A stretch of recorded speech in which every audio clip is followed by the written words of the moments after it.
Welcome to Padma vocals channel. Shri మహాగణాధిపతయే నమః. శ్రీ గురుభ్యో నమః.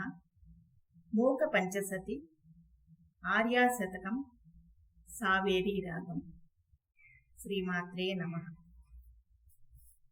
కాంచీరత్న విభూషాం కామపి కందర్పసూతికాపాంగీం పరమాం కలాముపాసే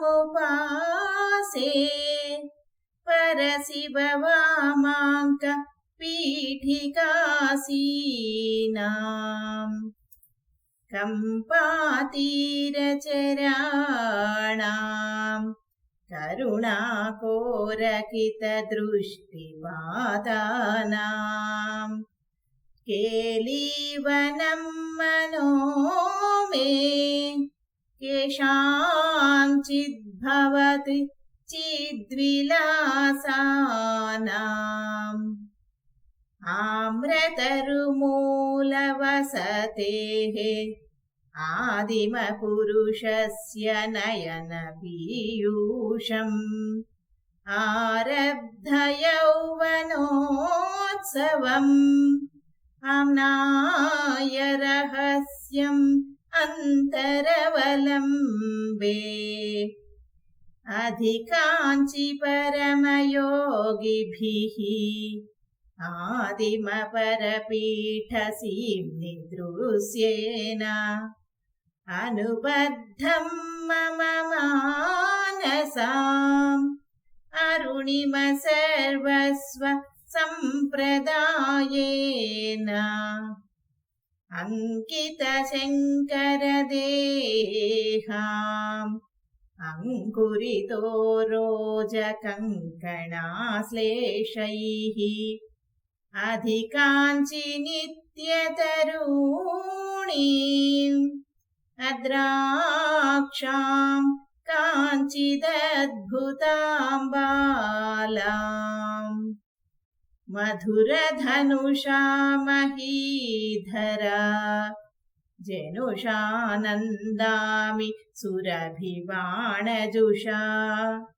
చిద్వపుషా కాంచీపూరే కేలిజుషా బంధు జీవకాంతిమూషా మధురస్మితే నరమతే మంసలకుచభార మందగమనేన మధ్యే కాంచి మనో మే మనసి సామ్రాజ్య గర్వబీజేన ధరణిమయీం తరణిమయీం పవనమయీం గగనదహనహోతృమయీం అందుమయీం ఇందుమయీం అంబానుకంప మాదిమామీక్షే లీనస్థితిముని హృదయే ధ్యానస్థిమితం తపస్యదుపకంపం పీనస్తనభరమీడే మీనధ్వజతంత్ర పరమతాత్పర్యం శ్వేతామందరహసితే సేతామధ్యే చ వాడ్బనోదీతా సీతాలోచనపాతే స్ఫితాకుచసీమ్ని శాశ్వతీ మాతా. శ్రీమాత్రే నమః.